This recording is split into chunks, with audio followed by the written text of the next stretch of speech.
Hi everyone, hope you're doing well from wherever you're watching this channel, depending on your time zone. Now today, JKUAT invited Rigathi Gachagua as their guest of honor to go and grace their graduation ceremony. And Gachagua definitely attended the event. When he got an opportunity to speak, imagine, to address the students who are graduating, Gachagua used that opportunity to attack, number one, the media, the journalists, and the judiciary. And in regard to Gachagua's view, when Moses Kuria attacked the media, he actually did a good job. Because then, in his mind, he believed that holding the media accountable is by doing exactly what Kuria did. We shared the video here, and you heard what Kuria said in reference to Media House. The kind of language he used, the abusive way of approach to journalists. So try to compare that with what Gachagua is saying here.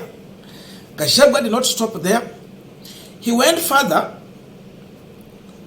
to make an appeal to court. And by the way, this one is like he's giving an order that when the court made a ruling to ban Moses Kuria from criticizing the media, not even criticizing, abusing the media, he's now asking the same court to make a ruling barring the media from holding Kuria to account, from criticizing the kind of job Kuria is doing. Then in his mind, he believed that's how they are going to balance the issue here. That is Gachagua addressing the students who are graduating. Listen to him shortly, then we're going to continue with this conversation. Our friends in the media who are used to criticizing us and nobody used to question them. Now things have changed because no situation is permanent. Along the way, they have criticized the political class for so many years. And we took the criticism in stride. And we agreed that they hold us to account. They criticize us. But things have changed also. Now we are also saying somebody needs to hold the media to account for the things that they write. So welcome to the world of Moses Kuria. Welcome. Because no situation is permanent. And I'm so happy the way the media has reacted to criticism. It's good you are feeling the way we feel. You have been hitting us left, right, and center. Nobody has ever held you to account. Now, Moses Kuria ameuliza nyinyi maswali tatu tu. You are all over, you are crying. You have seen nothing. We want to ask leaders in this country to join Moses Kuria to hold the press to account. They must be accountable for what they write and what they say. And if they write lies, they must be countered with facts. There is nobody who is immune to accountability. Everybody must be accountable for your actions. And the same way, the courts have been persuaded to gag Moses Kuria from holding the press to account. I want the same courts, when leaders go to court and ask them to restrain the media from criticizing leaders, the same courts must give same orders so that we are fair. Now we are continuing the panel discussion, but just a quick request for those who are watching and you are not subscribed, please consider subscribing. To our returning subscribers, I must say thank you so much. And again, to all our viewers, please give this video a thumbs up. Thank you so much, and back to this discussion. Now, just imagine a deputy president telling the students who have just graduated that the kind of language Kuria was using towards media is acceptable. It's just okay. Kuria aliita wanahabari malaya. This is a man who said he's a man of God, a husband to a bishop, and he is congratulating Kuria for the language he used, and seemingly we can take his view as an advice to students who are graduating that using such kind of language is acceptable in our society. I don't know how abusing the media become holding media accountable. I don't know.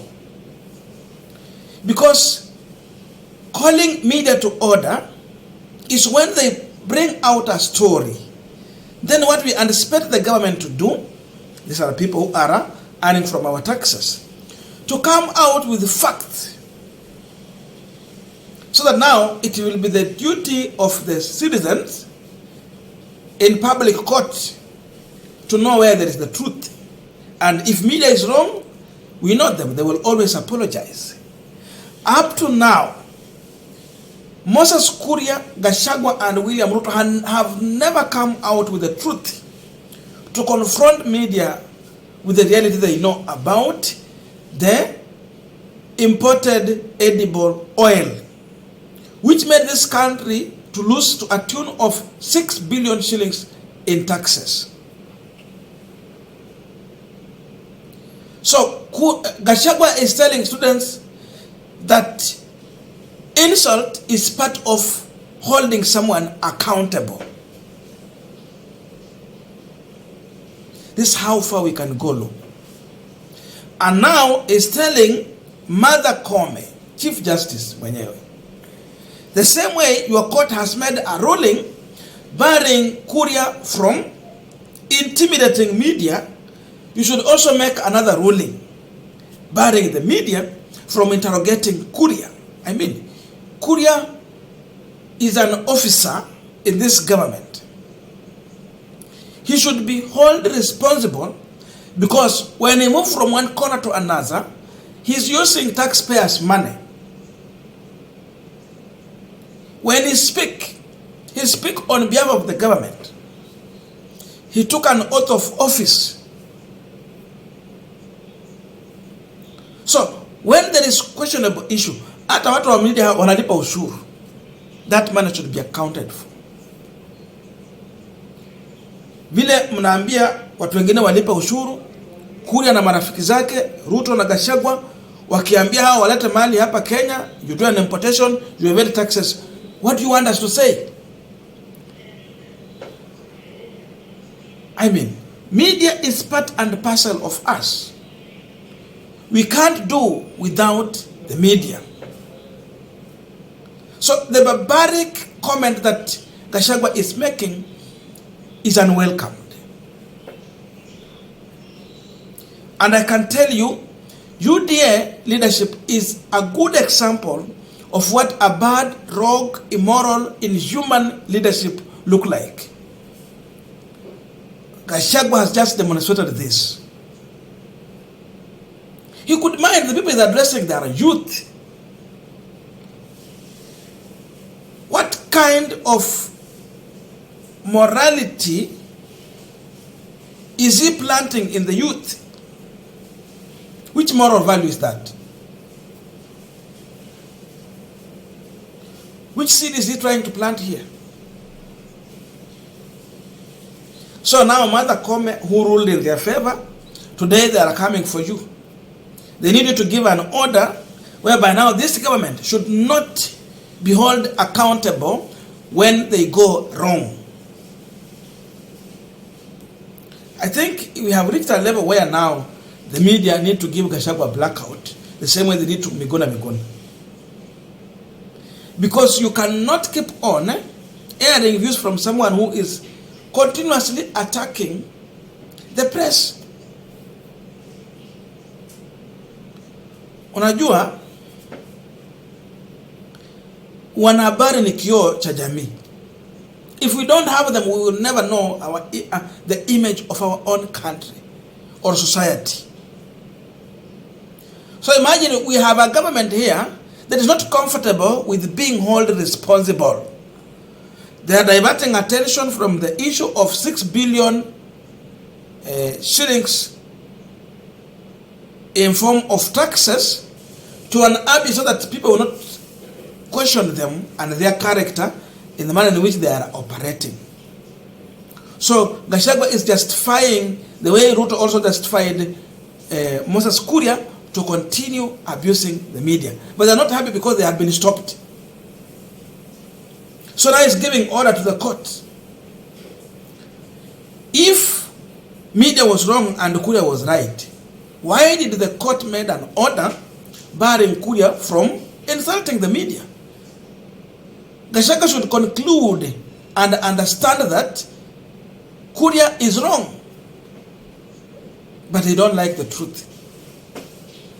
I think JKUAT must be so desperate for government validation. Of all the people, this is the man they saw that he is right to come and address the students. Look at the kind and level of embarrassment he has brought to such key institution in this country. And there is more he has said about jobs. I will bring that discussion here. This is now UDA for you. So Koome, they are coming for you. He has said like a joke like this, but soon he's going to insist, and with time, even the judiciary is going to be totally gagged. At least, you know, how our judges work on independent ruling. At least to some level, kuna wale wangali, they are standing with the law. But soon they might be subdued if you allow such statements from Gachagua to continuously go on. It must be stopped. Gachagua must be told the truth. And the Kuria must be held responsible every time. He's not using his own money, it is our money. That is the truth.